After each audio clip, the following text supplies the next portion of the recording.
I want to welcome you to this afternoon sitting. On Tuesday, 9th May 2023, members of Parliament paid tribute to the late Minister of State for Employment and Industrial Relations, retired Colonel Charles Okello Engola Macodwogo, who was assassinated on 2nd May 2023 at his home in Chanja. That is an appointed time for everything, and the time every affair under this heaven. There is time to be born and time to die. Charles was born, and now Charles has died. As a house, as a parliament, where Charles has been in the 11th parliament, and so happened we used to be together still on the 10th parliament. We will miss Charles dearly. He has fought a good fight. Charles Engola answered the highest call of serving his country as a professional soldier. He was a war hero and played a fundamental role in the pacification of the northern part of this country against LRA insurgency, and acquired the name Macodwogo, meaning fire has returned. As a trained soldier or officer of the UPDF, he defended the interests of his country, and in so doing, he demonstrated the true professionalism of UPDF, earning him the name Macodwogo, which I also learned about between 2011 and 16 when I visited Lango to do some piece of work. We nonetheless are cognizant of his contribution when he took a decisive stance in cancelling licenses of non-compliant labor agents. He was courageous, and we applaud him for that courage. The death brings to light a sacrifice made in the past.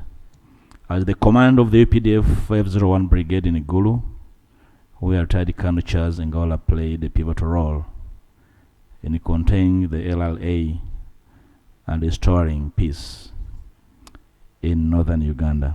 The lesson we can draw from his life and dedication is that we should always aspire to live for more than just ourselves. And was part of a bigger force that supported the Lango members of parliament and community during the insurgency, when we were negotiating with government to recruit alternative force called Amuka. He came out as a UPDF and supported us and moved with us, and we recruited Amuka into supporting UPDF to fight and end the war. The late Colonel Okello Engola contributed immensely to breaking the back of the LRA in the area, which in turn created a conducive environment that enabled wananchi in internally displaced camps to return home and resume their normal activities. Macodwogo became a household name in the Lango region and is synonymous with the return of peace and security in the area. I call for a national reflection on the hate-mongering that dominates public discourse, especially when a prominent public servant dies. There are those who have decided to specialize in lighting fires of discontent in the populace. It is up to us to distill the torrents of venomous outbursts and discern what lies underneath. It's our responsibility to understand that for every effect there is a cause. Responsibility means ability to respond. It is our collective duty as leaders to respond to the outrage being expressed whenever the reasonable expectations of the people are ignored. In the sitting, the Speaker of Parliament, Anita Among, condemned the act of shooting Ugandans by armed persons, describing it as barbaric and inhumane, and called on Ugandans not to take the law into their hands. As the leader of the House, representing all people in Uganda, we strongly condemn this kind of barbaric killing which is being practiced on people. This kind of cowardice activity is not a very good one. We want to ask all the Ugandans not to take the law into their hands. We may differ in terms of religion, politics, and whichever, but I don't think that is the best thing to do. No one has a right to take one's life under any circumstance. It's God that creates and God takes. We really need to call all Ugandans that let's live, much as we may disagree, let's live in harmony. There are better ways of solving problems.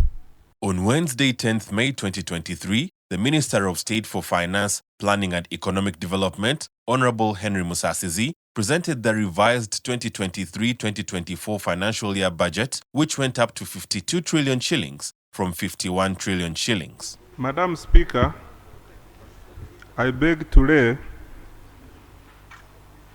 the agenda to the draft budget estimates for financial year 2023-2024. The agenda is accordingly referred to the Committee of Budget for consideration. This agenda I have laid is in accordance with the regulation, of course, Section 13 of the PFM Act, under which we fulfill all the requirements for the budget, which is further operationalized by the regulations, and under Regulation 12.1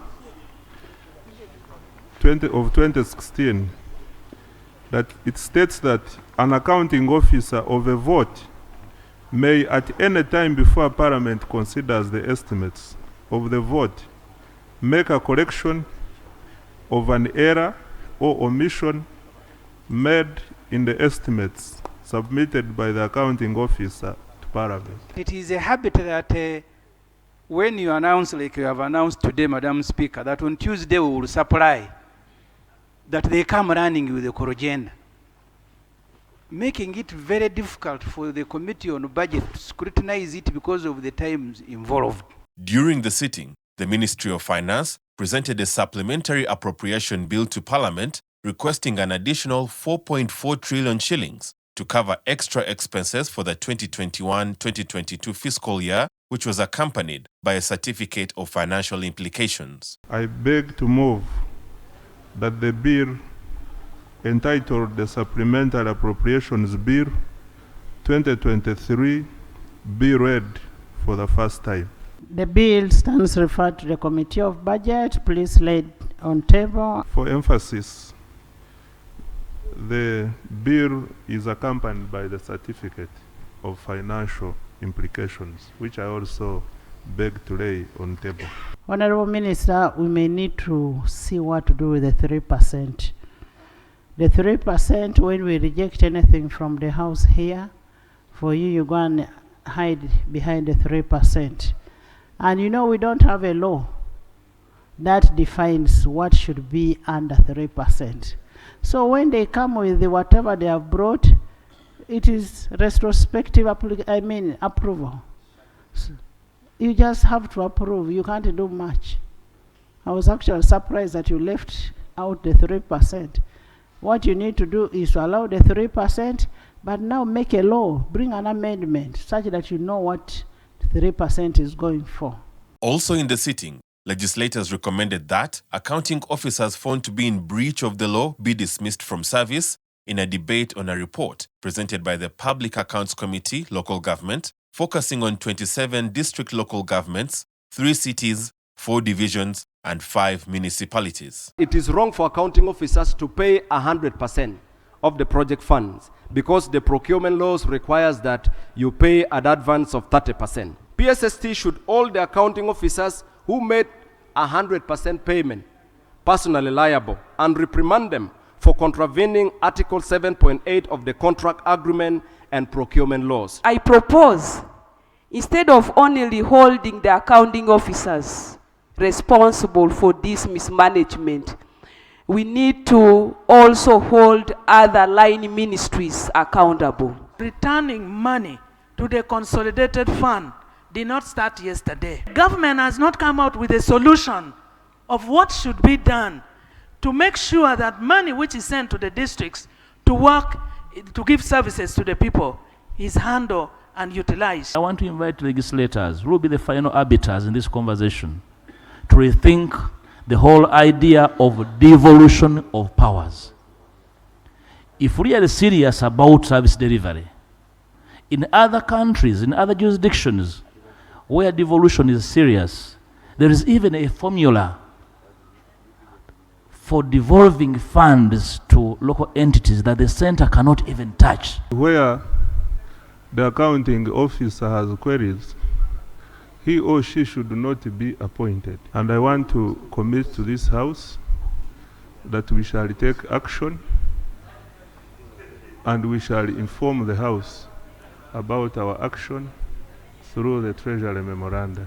I am now adjourning the House to Tuesday at 10.